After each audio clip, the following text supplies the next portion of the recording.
Connor.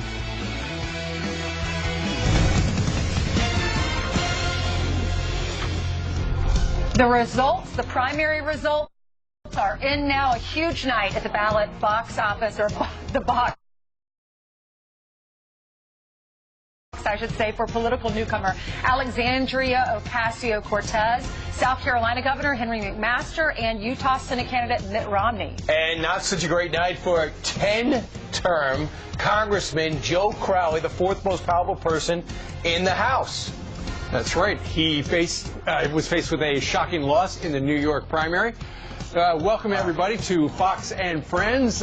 You know what? Todd Pyro is looking at all the results. He's down in the newsroom, and there are some shockers, Todd. There are, guys. Good morning to all of you. First in New York, where they are calling it Eric Cantor 2.0, but this time for the Democrats. Joe Crowley, the chairman of the House Democratic Caucus, who, like Cantor, was expected by many to be a future Speaker of the House, suffering a shocking and sound primary defeat. The winner?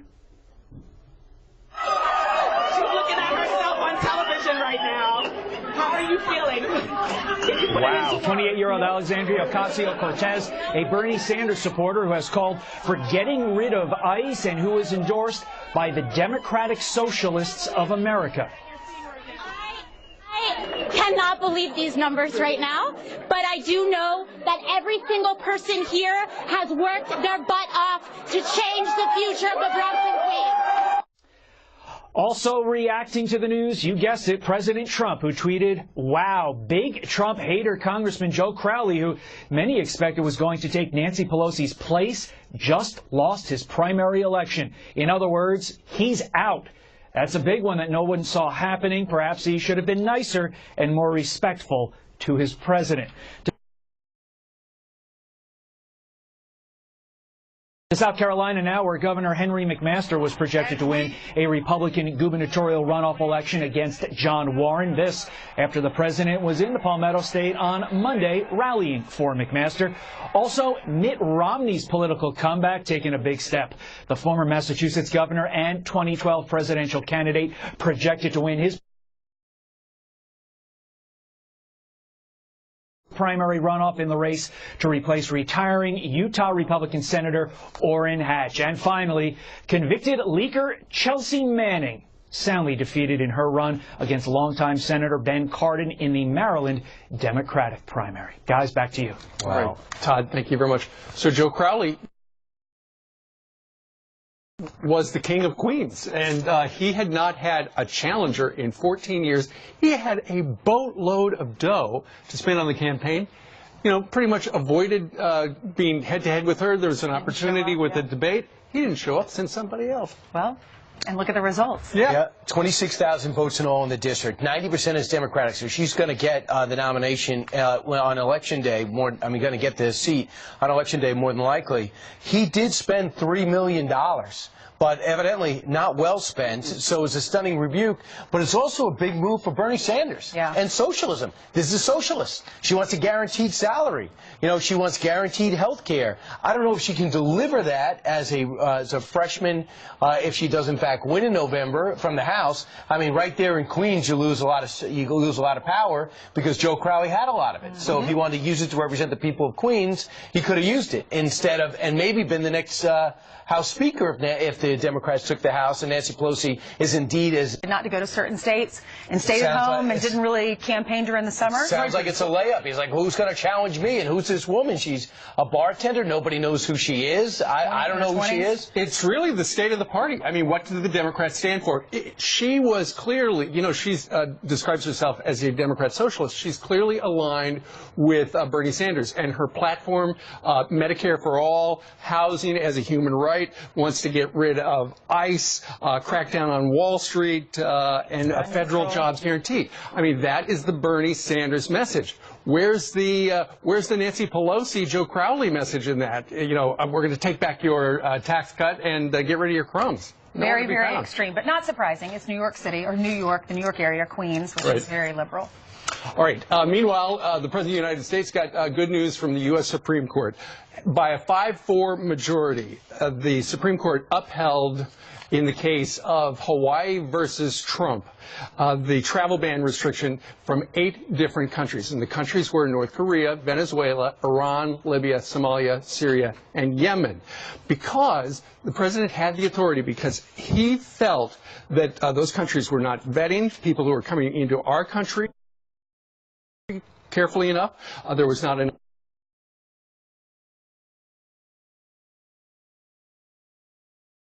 information sharing and security risks, and so he came up with the travel ban. And yesterday, the Supreme Court said he has the power to do it. Third attempt in a matter of about a year and a half. Been wrapped up in federal courts. This was the president's third attempt, and turns out that he ended up with success. Yeah, he ended up successful. It's a big win for him after a series of lower court losses, many of which said, hey, I know what the law says, but I also watched this president campaign, and I think he's this is a Muslim ban, so therefore you can't ban somebody from coming to this country because of race, creed, color, or religion. So therefore, he actually thought it through. The first iteration was terrible. It was handed out in an awkward way of a brand new president, a brand new administration, but they eventually got it right. So the Democrats clearly admitted, the court's the court, 5-4, I'll accept that verdict. Or they could say this. Today was a fantastic fulfillment of Osama bin Laden's vision by Donald J. Trump. What Donald Trump and this Muslim ban signal to the world is that Muslims are not welcome here. If it really was about our safety, it would be a different list. There's a moral assault, a moral vandalism going on. President Obama never said we're going to ban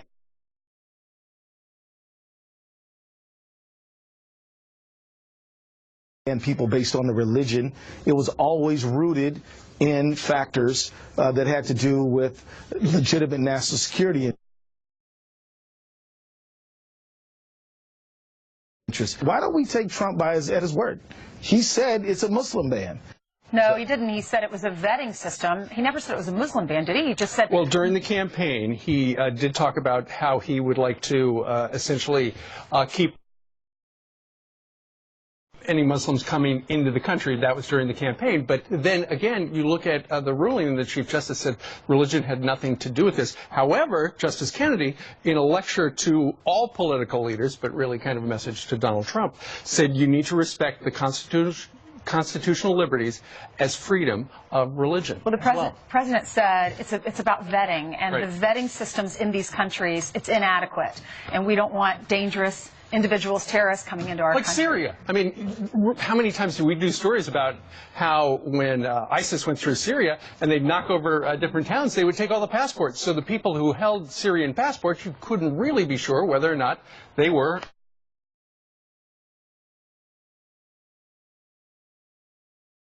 who they said on their documents. All right, civility in politics, it's non-existent. It's getting scary. And yes,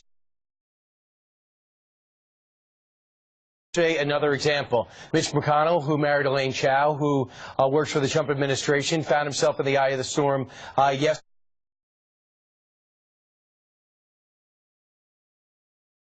as he walked out to his car with his wife.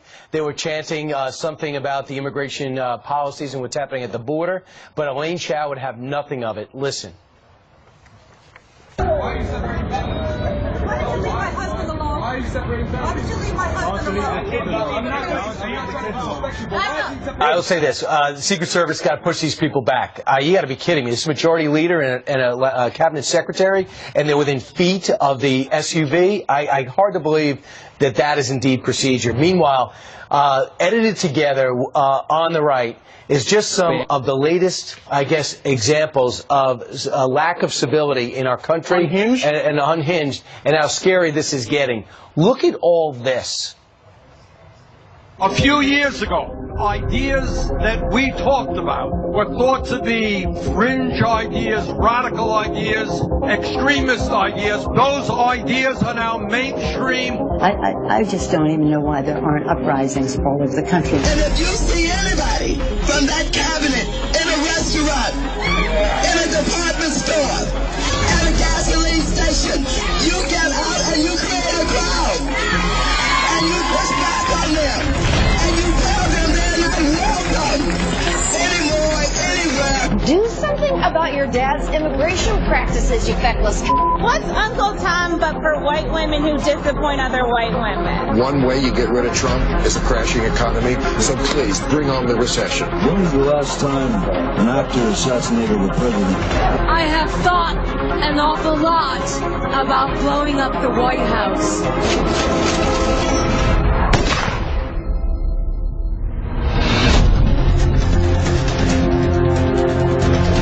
What you were just watching is an edited video of all of the left just continuously becoming unhinged and saying such angry and hateful things about this administration. GOP had enough. They put it all together so that you at home could see it. It's a very long video. And it's a minute and 7 seconds. And keep in mind that one of the, I think the second or third voice you hear in there is Nancy Pelosi. Yesterday, the President of the United States said Nancy Pelosi and Maxine Waters are the face of the Democrat Party. So clearly he's trying to tie this unhingedness to the Democrats. Let's see if Democrats are going to understand when this is all together how serious this is getting, because this is not a game. 11 minutes after the hour. Jillian, you have other breaking news. That's right, and one person is dead, guys. A dozen more hurt after a massive explosion at a hospital. A hospital official says the blast probably started with a gas line in a construction area at the medical center in Gatesville, Texas. This photo showing the moment of the blast with debris flying through the air. All of the victims are construction workers. No patients were hurt. The blast so powerful it knocked out power to hundreds of people. We will keep you updated. A federal judge ending most family separations at the border and paving a way to reunite those families already separated. The California court ordering all kids under 5 must be reunited within 14 days and all older children within a month. This as 17 states sue the Trump administration over those family separations. The White House says more than 500 minors have already been reunited with their families. Let's look at your headlines. Send it back to you. All right, thank you very much. And the compromise immigration bill that they're going to be voting on in Congress today, tomorrow, something like that, that would have language that would keep families together. So how many Democrats are going to vote for that? And again, how many Republicans are going to vote for it, because it is expected to fail. Right. E-Verify is now factored in to try to get somebody else, some other people involved. So 13 minutes after the hour now. So what is next after the Supreme Court's travel ban ruling yesterday? Dr. Sebastian Gorka is going to be on deck with Brian coming up next. Plus, every dog has its day, even if they don't look their best. The world's ugliest dog, voted the ugliest dog, that's not my opinion, is in our green room with Janice. Look at that tongue.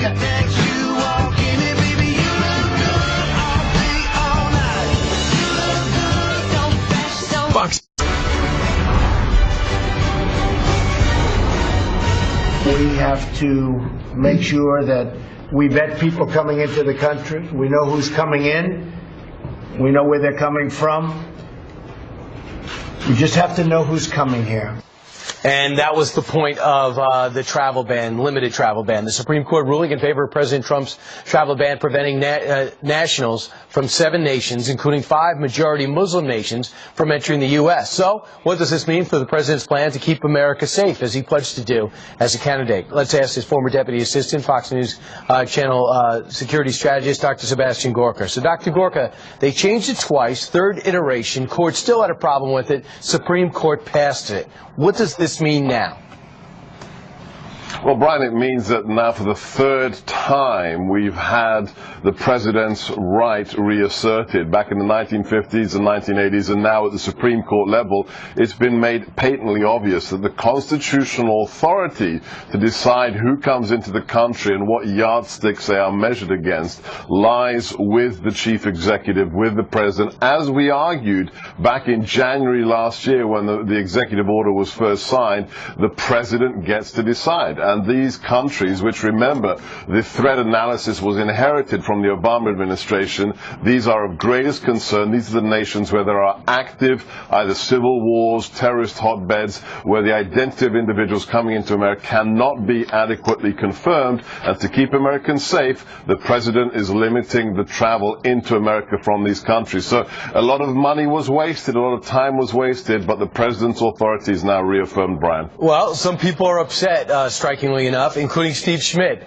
former Republican strategist, who tried to get John McCain to be the next president. He says, as of today, it was a fantastic fulfillment of Osama bin Laden's vision by Donald Trump. Bin Laden hoped to provoke was a war of civilization, a war between the West and 1 billion Muslims. And so Trump and his Muslim ban signaled to the world that the Muslims are not welcome here.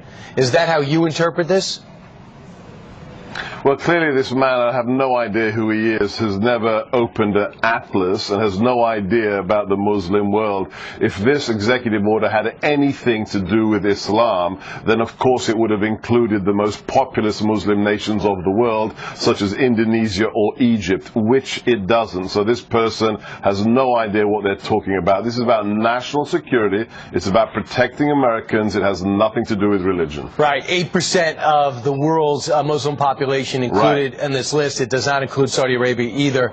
There's some people that, well, there's nothing President Trump can do that they will agree with. Dr. Gorka, thanks so much. Look, Brian, as somebody else said, if Donald Trump came out of the White House and walked on the water of the Potomac River, they would say he can't swim. Some people are just detached from reality. Right.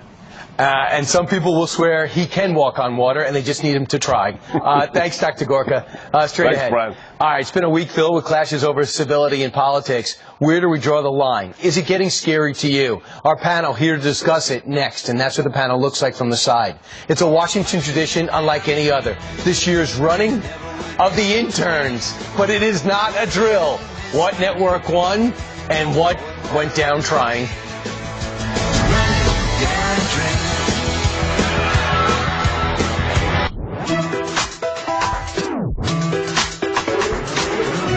Some quick headlines for you. First up, Oklahoma is one step closer to legalizing medical pot.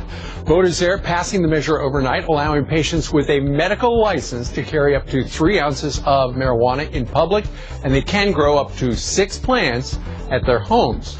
Oklahoma will become the 30th state to legalize medical marijuana once Governor Mary Fallin signs it into law. And anti-abortion clinics do not need to provide abortion options to patients. The Supreme Court yesterday also ruled a California law likely violates the First Amendment. The law required centers to tell patients about the availability of state-subsidized abortions, even if they oppose the practice. And that's some of the news, Ainsley, but not all of it. Okay, thank you so much, Steve. Congresswoman Maxine Waters confronted on Capitol Hill following her wild rhetoric. Watch this. Please come to my office and talk with me. Where can we we'll eat? We'll be happy to talk with Where can a conservative eat at a restaurant in Please D.C.? come to my office and talk. I'm asking you right now. Please come to my office and talk with me. You're talking about civility. Do you think it's civil to call for the harassment Please come to my office and sit down and No, talk I'm asking with you me. right now. Will you please come Are we to my supposed to office? sit at the back of the bus? Here for a conversation on civility and politics, our panel, we have Democratic strategist Rochelle Ritchie in the blue on the far left, political commentator and Army veteran Kathy Barnett. We have Fox News contributor Lisa Booth and attorney Richard St. Paul. Thank you all for being with us. Good morning. Does anyone agree with Maxine Waters saying you need to go out and you need to speak your mind, and when you see someone you don't agree with, you need to confront them? Does anyone agree with that? No. Not here. No. I honestly think that we are on the brink of what I would call political discrimination. I mean, we know that in the United States we have a history of violence against people of a different race or a different religion. And my fear is that we're going to start to see Americans targeted with violence because of their political views. I mean, this sort of divisive rhetoric, I don't care if it's coming from the left or if it's coming from the right, it's toxic, it's exhausting, and it's really dangerous. But, when you have people calling for people to be punched in the face or to be followed and harassed. What's going to happen next? next. It's very scary. Now, Lisa, what's interesting is they're confronting Maxine Waters, and she doesn't want to talk. She's like, come to my office. But yes, she's calling for other people to go up to Republicans or people that agree with President Trump at a shopping mall or at a gas station and yell at them and be aggressive. Right.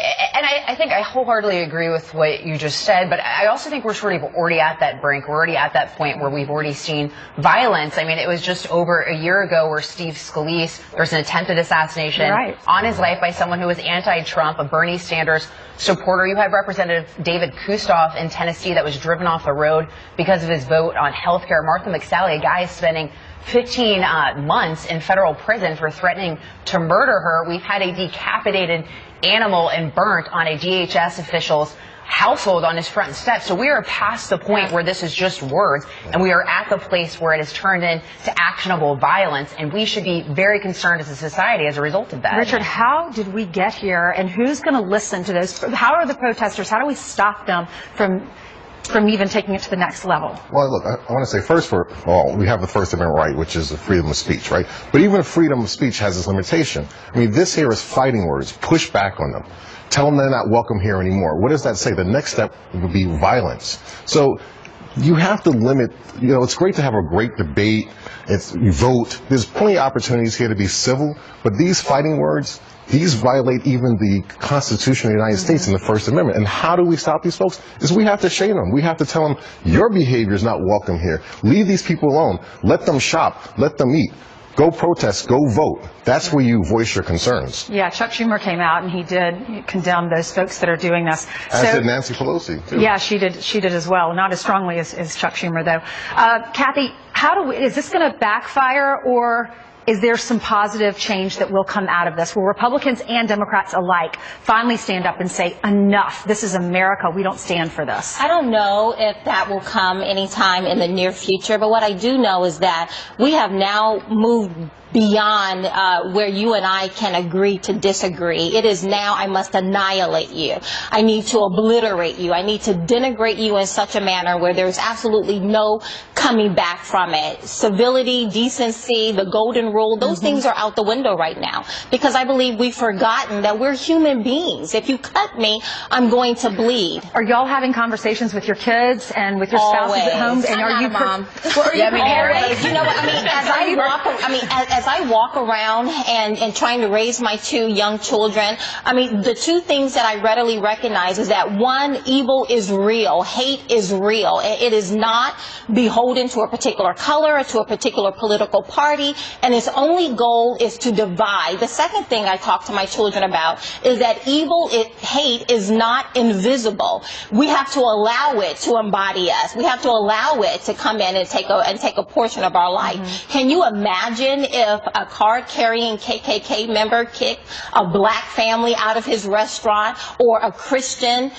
business owner kick a gay couple out of their restaurant? Can you imagine the backlash that would have descended upon these people? We need to stand up and say, enough is enough. This is wrong. Well, I think one of the problems in this country right now is that freedom of speech is only free when people like what you have to say. Because quite frankly, we should have been having this discussion when we saw people being shoved at Trump rallies, when we saw people being punched in the face. We should have been having this discussion then. And so this sort of child's play that we're seeing play out right now started in the Oval Office, and unfortunately, we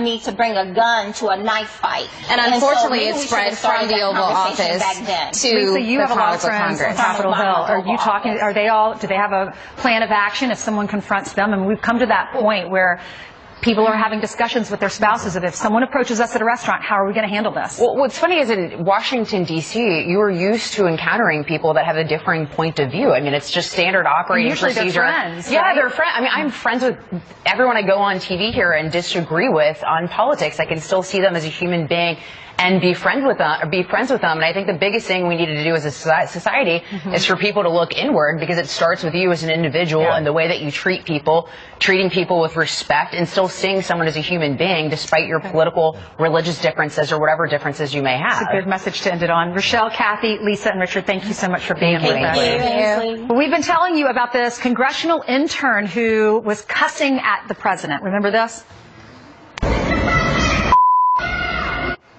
Well, this morning, her boss is defending the decision not to fire her, and she says you can thank President Trump. We'll tell you those details. Plus, every dog has its day, even the ones that don't look their best. The newly crowned world's ugliest dog is in our green room with Janet.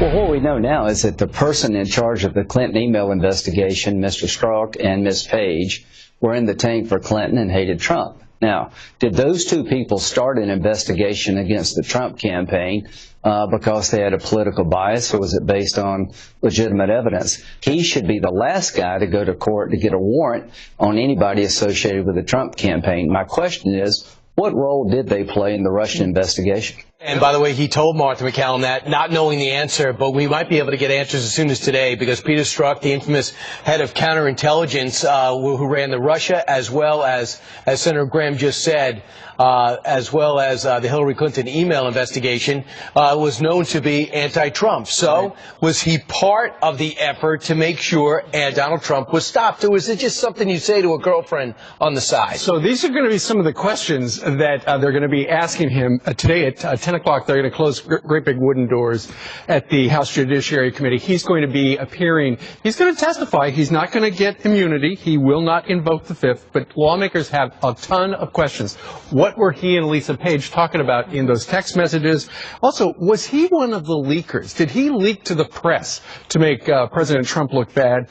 And what about those reports that the FBI agents write up, the 302s? Does he know of any of them that were ever instructed to be changed? Was he involved in that? Because if that happened, and we've heard people on this show said they might have been, that's criminal. They want to know what led to this investigation. What led to them investigating President Trump? Was it because they hated him and then they were trying to find a crime? Dan Bongino, I remember we interviewed him several weeks ago, and he said when he was an investigator, there would be a crime and then they would trace it back to the criminal. Right. And he said in this case, they're trying to make the president, or were trying to make the president, the criminal and trace him to a crime. And if that's the case, that is illegal. He'll be behind closed doors. Jim Jordan says it's better that way. We're going to get more done rather than 5 minutes, 5 minutes, and 5 minutes.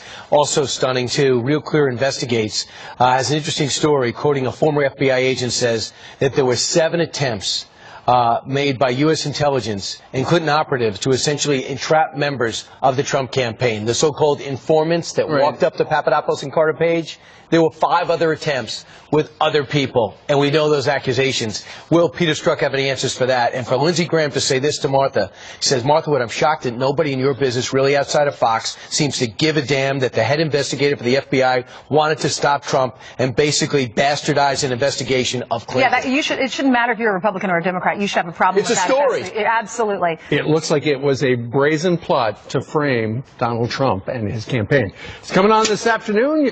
We'll hear stuff this afternoon after they break for lunch. In the meantime, Jillian has got some headlines at 22 minutes before the top of the hour. That's right. Good morning. An entire sheriff's department is on high alert after one of their deputies was rushed to the hospital for touching a flyer laced with fentanyl left in her patrol car. At least 15 of those flyers containing an anti-government message were found on employee cars outside of the Texas Sheriff's Office. Somebody could have died. The fact that it's being used on officers it's a game changer. The deputy has since been released and is expected to be okay.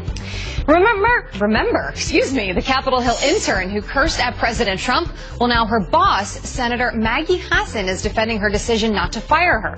The New Hampshire Democrat tells the Washington Post, quote, this behavior shouldn't be equated with the president's destructive and divisive action. This young woman immediately accepted responsibility for her actions and is facing consequences for them. The president is doing neither. The intern was suspended for a week. Decision day at the Supreme Court is a big deal for a number of reasons, but for the interns, it is truly a time to shine. Take a look at this, a mad dash as they hand-deliver decisions to reporters. Our Shannon Bream sharing some video, proudly declaring one of her assistants the winner. Recording devices aren't allowed in the building, so decisions are delivered on paper. That was a fun thing to watch on Twitter yesterday. That's Look Your Headlines. Steve, send it down to you. Thank you very much, Jillian.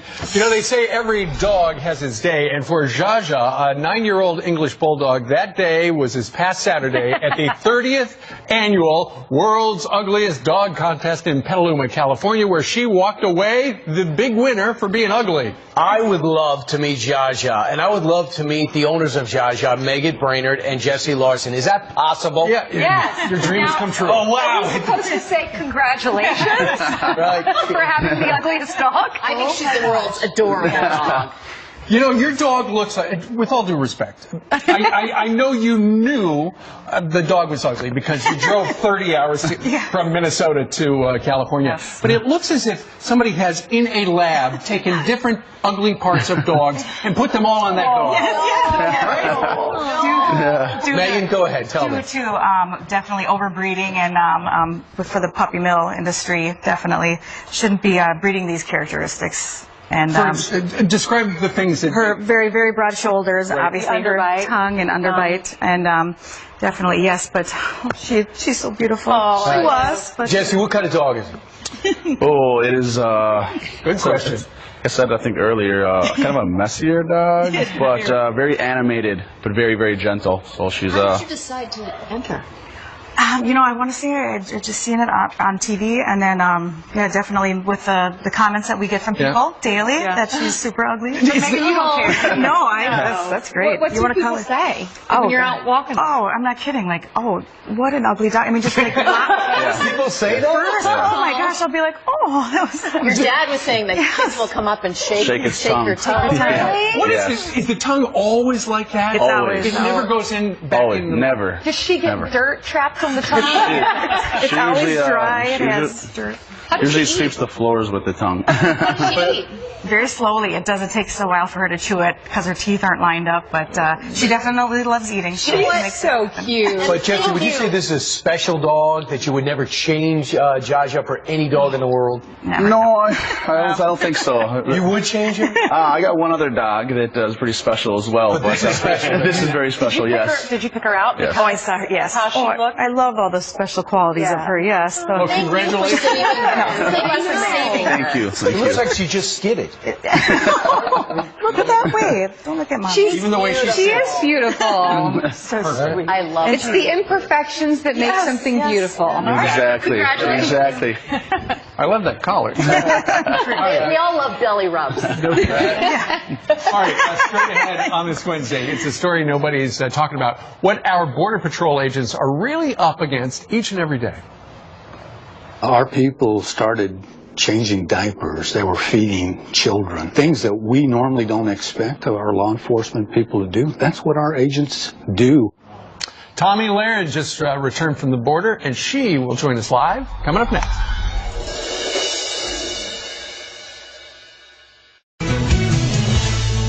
Well, it is the story that no one's telling you about that's happening down on the border, what Border Patrol agents are really up against on a daily basis. As I've always told people, border security is national security. Our people started changing diapers. They were feeding children.